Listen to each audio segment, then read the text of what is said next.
मान्यवर, मैंने आज गृह मंत्री जी से समय सीमित है, कारण समय के अंदर बोले।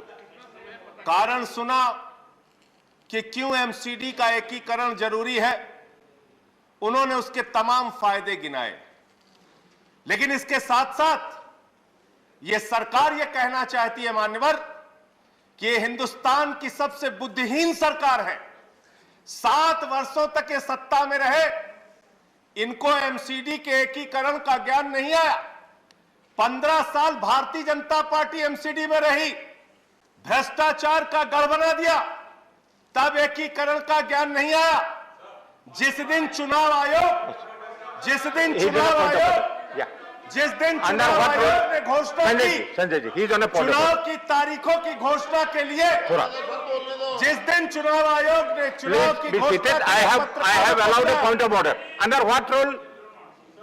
38. He has used the words बुद्धिहीन for the government. These are certainly not acceptable. Government के लिए बुद्धिहीन ये शब्द को हटाया जाए। बुद्धिहीन सरकार अनपार्लियामेंट्री है, इसको रिकॉर्ड से हटाया जाए। बैठ जाओ। If anything unparliamentary, it will be expunged from the record.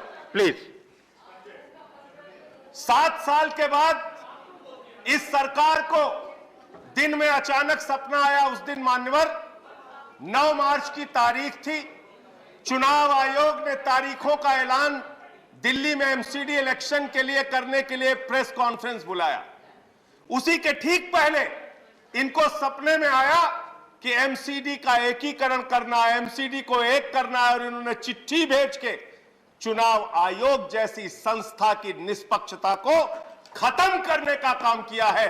Bharat के इतिहास में पहली बार हुआ कि किसी सरकार ने चुनाव की तारीखों के ऐलान से रोका है। मानव, यह बिल एमसीडी के एकीकरण का बिल नहीं है मान्यवर, यह बिल केजरीवाल फोबिया बिल है। अरविंद केजरीवाल से आपको डर लगता है, आपकी हिम्मत नहीं है चुनाव लड़ने की। 56 इंच का सीना लेके प्रधानमंत्री जी चुनाव छोड़ के भाग गए।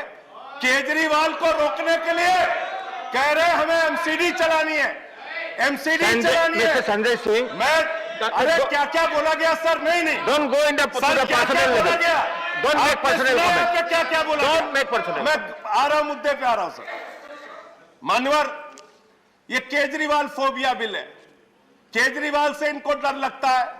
रात के सपने में इनको केजरीवाल आते हैं। चुनाव हारने की गाथा बता रहे थे।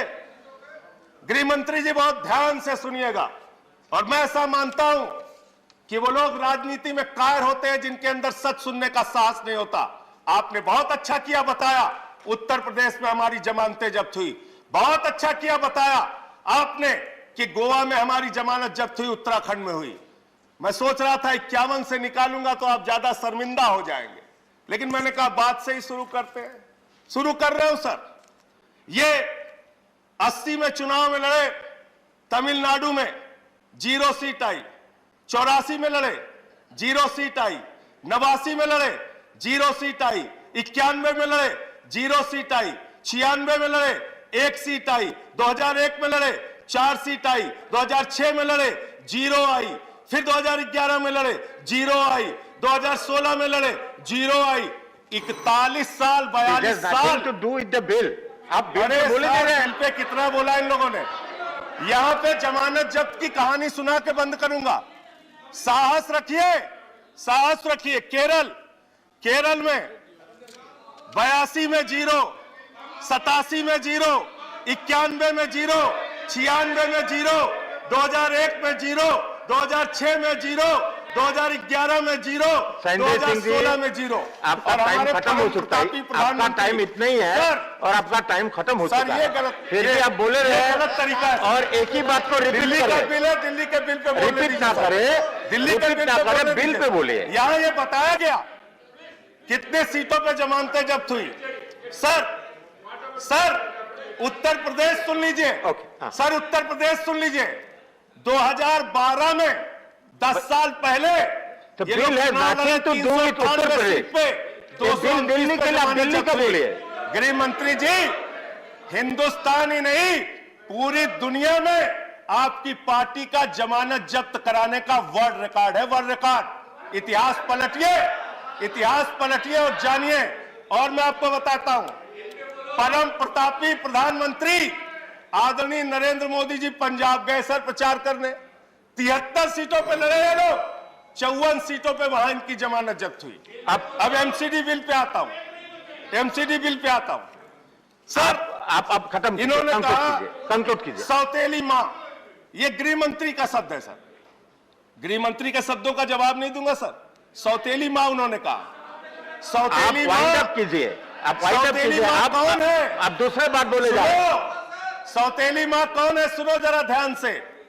2014-15 में दिल्ली को मिला 325 करोड़, 2015-16 में 325 करोड़, 2016-17 में 325 करोड़, 2017-18 में 325 करोड़, 2018-19 में 325 करोड़, 2019-20 में 325 करोड़। सर जब से आम आदमी पार्टी की सरकार बनी है, लाखों करोड़ रुपए का टैक्स दिल्ली की जनता देती है, मात्र 325 करोड़ रुपए आप हर साल देते हैं। और हमने एमसीडी को कितना दिया माननीय गृह मंत्री जी, जरा 2 मिनट ध्यान से सुनिएगा। एमसीडी को सर आप वाइंड अप कीजिए, आपका टाइम खत्म हो चुका है। देखिए मुद्दे पे बोले, आप कहिए तो फिर नहीं बोलते। मुद्दे का कोई सर आप नहीं है, कहिए तो नहीं बोलते सर। टाइम कॉन्स्टेंट है, आप कहिए तो नहीं बोलते। दिल्ली से जुड़ा हुआ मुद्दा, ये मुद्दा भी नहीं सुनेंगे। एमसीडी का मुद्दा तो सुनने दीजिए सर। आखिरी 1 मिनट आपको दे रहा हूं, आखिरी 1 मिनट। ऐसे करोगे तो फिर कोई बोल नहीं पाओगे। इतना कमजोर मत समझना, इतना कमजोर मत समझना। एक आदमी नहीं बोल पाओगे, एक आदमी सदन चलने नहीं पाएगा। ये ठीक बात है। कायरता वाले काम मत संजय जी, करो, ये नहीं, कायरता के काम मत करो। तो सर मैं ये कहना चाहता हूं, 30% इसको एक्सपांड किया जाए, दिल्ली ने दिया, इसको एक्सपांड किया जाए। जो थ्रेटनिंग वर्ड्स है, इसको एक्सपांड किया सर खत्म कर रहा हूं सर। हमने इनको 2016-17 में 2700 करोड़ दिया, 2017-18 में 3224 करोड़ दिया, 2018-19 में 3444 करोड़ दिया, 2019-20 में 4756 करोड़ दिया, और इस बार इनको 6000 करोड़ रुपए से ज्यादा धन इनको दिया। Thank you, MCD. अरे सर अब हो गया, अब हो गया। ऐसे नहीं, खत्म कर रहा हूं। ऐसा नहीं है, कंक्लूड कर रहा हूं सर।